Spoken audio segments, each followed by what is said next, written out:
Hello ગાય, જય Shri Krishna. Welcome to my new vlog. કેમ છો બધા? મજામાં? તો સ્વાગત છે તમારું મારા આજના એક નાઇટના વ્લોગમાં. તો બસ આજે રાતે જો બનાવવાની હતી બટાકાની સીણ, એટલે વર્ષાબા, મીનાબેન ને બધા આવી ગયા હતા. ને બટાકાની સીણ જો વર્ષાબા સીણ કરતા હતા, મીનાબેન બાફતા હતા. તો બચ્ચો સીણ અત્યારે રાતે હું છોકરા સૂતા હોય ને ત્યારે રાતે સૂકવી દઈએ એટલે શાંતિથી સુકાઈ જાય. ને વેફર તો દિવસે બનાવવાની છે કાલે, એટલે મીનાબેનના ઘરે કા વર્ષાબાના ઘરે સુકવશું. તો બચ્ચો સીણ અત્યારે રાતે બનાવીને સૂકવી દઈએ એટલે હવા થાય તો સુકાઈ જાય. તો બચ્ચો સીણ બની ગઈ છે ને સુકાઈ દીધી છે ને બસ સારું. હાલો હવે સવારે મળશું આપણે.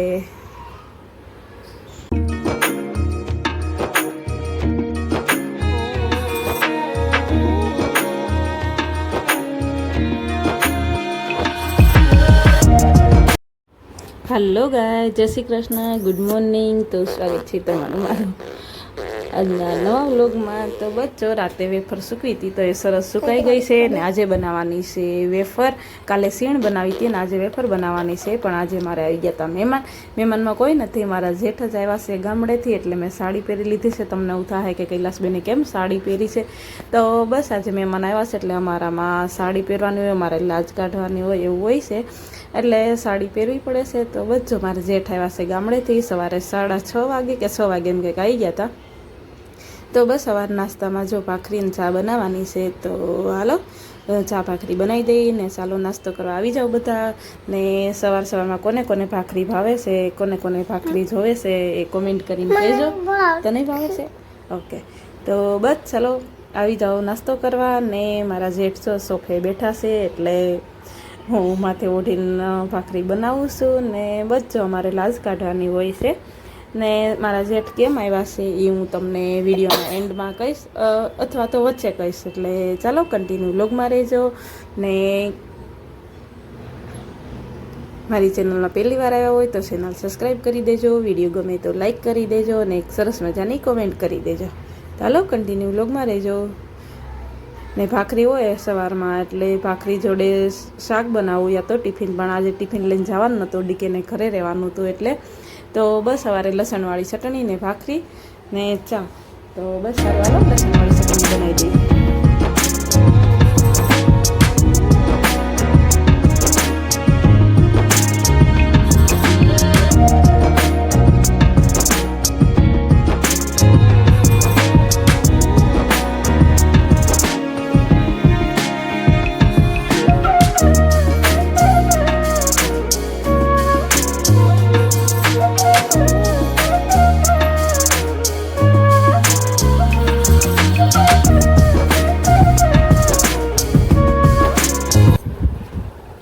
હલો ગાય, તો બસ જો ચા પાણી નાસ્તો કરી અને વહેલા નવરા થઈ ગયા હતા, કામ ઓલમોસ્ટ બધું થઈ ગયું છે.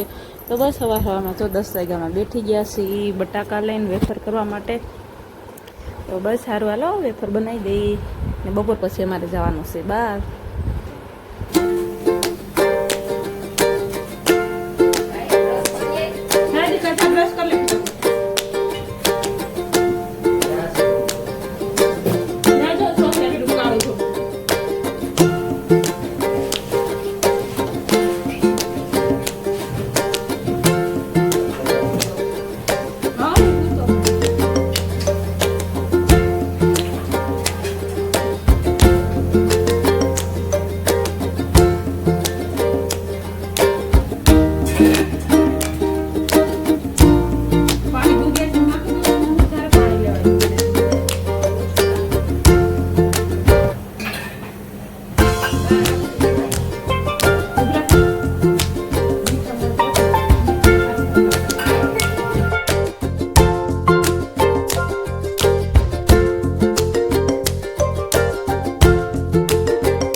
બસ બપોરે જમવામાં જો ગાંઠિયાનું શાક બનાવવાનું છે, એટલે ટમેટું નથી નાખવાનું, છાશમાં વઘાર કરવાનો છે. તો બસ લસણવાળી ચટણી, ધાણા જીરું, હળદર, લીલા ધાણા અને છાશ નાખીને જો આવી પેસ્ટ બનાવી દીધી છે. અને બસ રાઈ જીરું નાખીને સિમ્પલ વઘાર કરીને છાશનો વઘાર કરી દેવાનો છે. અને બસ પાણી ઉકળે પછી ગાંઠિયા પાડી દેવાના. તો બસ સારું હાલો જો ગાંઠિયાનું શાક બનાવી દઈએ.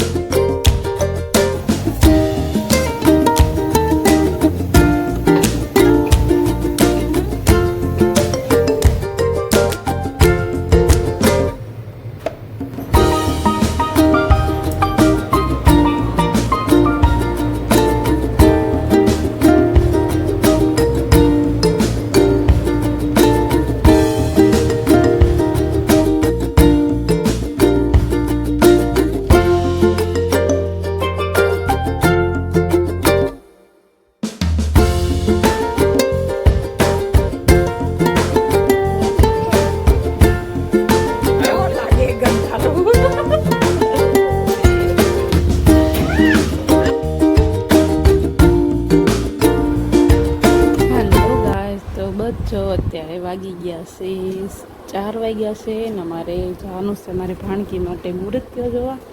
તો બસ એટલે અમારા જેઠ ગામડેથી આવ્યા છે. તો જો અમે થઈ ગયા છીએ રેડી. મેં સાડી પહેરી લીધી છે, બ્લાઉઝ સવારમાંથી પહેરી લીધો હતો ને સાડી અત્યારે પહેરી છે. તો બસ વેફર બનાવવાની હતી એટલે બીજી સાડી પહેરી હતી અને બસ જો અત્યારે આ સાડી પહેરી લીધી છે. તો બસ હું ને ડીકે જો બાઇકમાં જઈએ છીએ ને હસ્તી ને મારા ભાઈના ઘરે ડીકે મૂકવા જવાના છે. તો બસ સારું હાલો અહીંથી પેલા મારા નણંદના ઘરે જાવું ને મારા નણંદના ઘરેથી પછી અમે જ્યાં જોવા જવાનું છે ને ત્યાં જવાના છે. તો બસ સારું હાલો જો મારા નણંદના ઘર આવી ગયું છે.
હેલો ગાઈસ, તો બચ્ચો ત્યાં અમે હતા જોવા, ત્યાં જોઈને આવી ગયા છીએ. નાસ્તા પાણી કરીને જો ઘરે નથી નીકળી ગયા છીએ.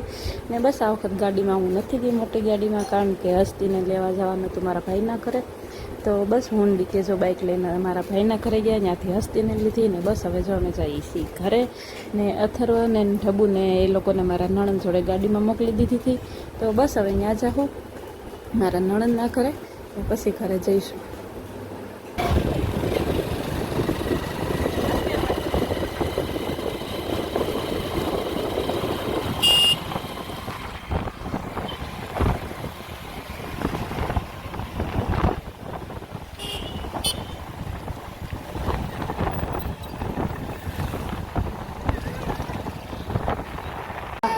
હેલો ગાઈસ, તો ફાઇનલી વાગી ગયા છે 8:30 અને ઘરે અમે પહોંચી ગયા છીએ. ગયા હતા અમારા ભાણકી બેન માટે નૃત્ય જોવા ને બસ જો આ વેફર સરસ સુકાઈ ગઈ છે. ઓ ક્યાં જાઓ હું જોતું હાલો. તો બસ સારું હાલો જમવાનું ટમુ ભાભીને ઘરે દમાલું બનાવ્યું છે, તો ત્યાંથી દમાલું હશે, બસ રોટલી બનાવવાની છે. તો બસ સારું હાલો રોટલી બનાવી નાખીએ ને પછી દમાલું રોટલી ખાઈ લઈએ, પરોઠા કરીને ખાવાના. તો હાલ હાલો કન્ટિન્યુ હો. બસ સારું હાલો બાય, જય શ્રી કૃષ્ણ. આજનો બ્લોગ કરી દઈશ અહીં પૂરો. આવજો, ફરી મળીએ કાલે નવા બ્લોગ સાથે. ત્યાં સુધી આવજો, જય શ્રી કૃષ્ણ.